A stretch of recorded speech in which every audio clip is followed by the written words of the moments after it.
Hello there, everyone. I'm Sandy Anastasi, psychic channel, intuitive astrologer, and soul coach. And I'm here with my editorial video blog for January of 2024. Oh my goodness. I can't believe that we are already here. January of 2024 felt like it was so far off, and here it is. The past year just has whisked by, and I'm really, really hoping for this new year to be such a beautiful, wonderful new experience for all of us. So first thing I want to do is to wish everyone, my friends, my family, my followers, my students, my readers, a very, very happy, happy new year, my colleagues. Folks, every year at this time, as we begin our year, I find myself energized by the excitement of beginning new endeavors, but also I'm very conscious of those things and people that I'm going to be leaving behind. I feel a sadness. This is normal for me. I feel a sadness for those friends and family members who've crossed over during the year.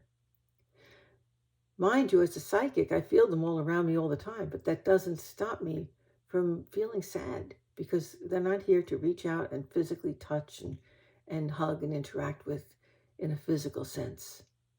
I sometimes feel regrets about events and activities that for various reasons I need to shut the door on.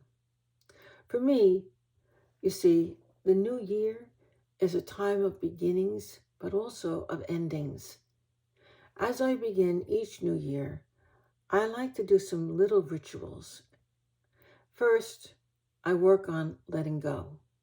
To do this, my very first step is to meditate. Or if you're not a meditator, you can pray. Sometimes that's a form of meditation that I often use myself as well. And I will meditate or pray for those people who have passed from my life. Some of them might have died. Others have just moved on to other paths in their life. And I may mourn them just as much as I mourn those who've passed physically. All of these people, I send love and well wishes for their future, whether they still remain in this realm or whether they've crossed to the other side. Next, I take my pen, and I write down an actual list of things from my life in the past year that I'm ready to let go of and leave behind. That list could include things like events or activities that I felt I failed at, or that I considered to be a mistake at the time. It could include dreams I started to act on but changed my mind about and no longer want. It could include personality traits that I realize I have that I don't like. That list takes me a while, a long while. I feel sometimes like it's Marley's chains that I'm writing about, only they're mine. I find that I often have to sit with it for a few days before I finally feel that that list is complete. Then I take that list and I burn it over a white candle, giving it over to God or whatever higher power. If you're doing this for yourself, whatever higher power that you either look up to or worship or feel has significance in your life. By this time, once I've made that list, that long list, and then burned the list, oh my goodness, I'm feeling lighter. Like my energy's no longer feeling and feeding into things that I don't want included in my life. During that time of purging the old, I find it's beneficial to do lots of cleansing things. Now, that means that a couple of days while I'm compiling that list, I'm taking a lot of showers with salt. I'll make a pomade of salt, wash my skin with that. Or I'll get massages. Any form of energy healing that I might do with my husband or my friends. Sitting under trees. If you're in a warm enough area that you can do that, that's a great way to get yourself grounded and cleared. So if you do those clearing and healing things while you're doing that purging, and then you burn that list, oh my God, it's like you feel freed. It's like all those Marley chains have just been cut free. So for me, the first thing I do as I start the new year is to, hear this, let go of the old one. Folks, you can't begin the new until you release the old. This ritual will help you to do that if you want to share mine. Now, after that, the real fun begins. Remember the old tradition of setting New Year's resolutions? Well, that's really not a bad thing to do. But if you've done the necessary purging first, your New Year's resolutions will be more positive. And they're going to be about new things, not old things. It's a good idea to let yourself dream a little. If you could be or have or do anything that you wanted this year, what would it be? Go ahead and start making that dream list of wants and desires and achievements. Let yourself get excited about them. Everything you ever achieve in life, my friends, starts with a dream. I like to make a list and I post it over my desk. Or sometimes if I'm feeling creative, I construct a vision board and I clip the things I want to include in my life from various magazines. Then I put the board up somewhere so that it's a constant subliminal reminder, somewhere within my line of sight. I'm always amazed that at the end of the year, when I look back at those lists or that vision board I made at the beginning of the year, I've usually experienced or accomplished almost all of the things that are on them.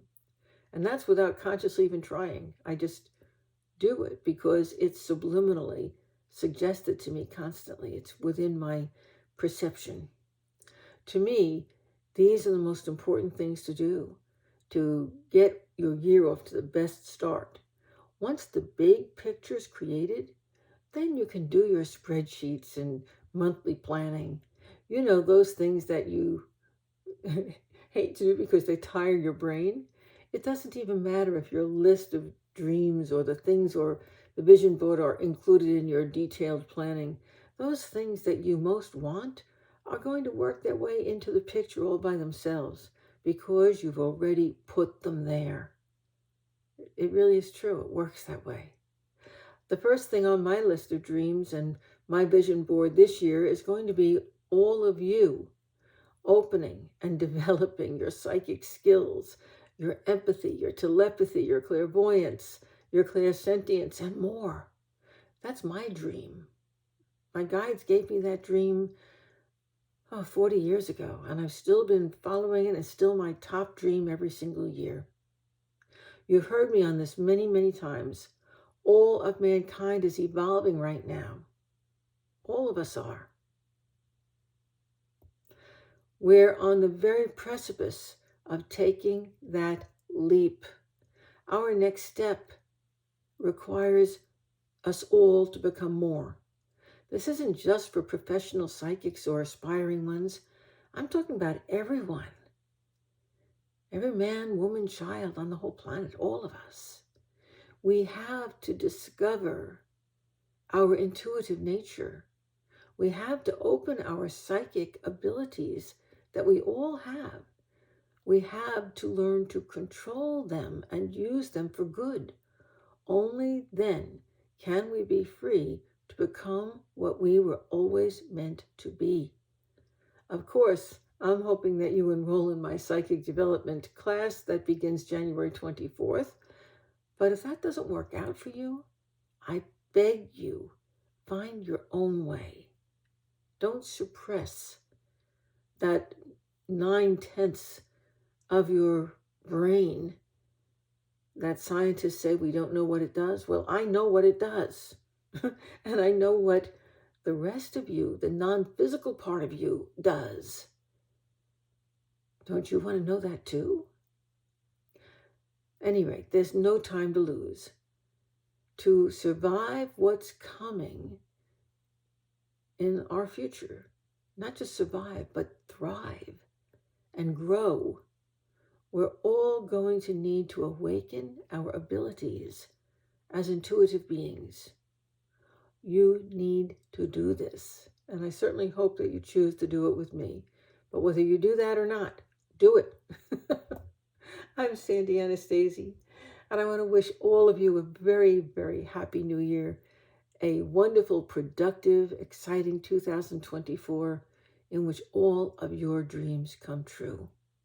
You can find out more about me and my work, register for any of my classes, find out how to get a coaching session or a reading with me on my website. I'm at www.sandyanastasi.com. Thanks so much for coming by. Thanks so much for listening. And I'll be back next month to share some more of my thoughts on whatever's going on with you. Thanks so much. Bye-bye.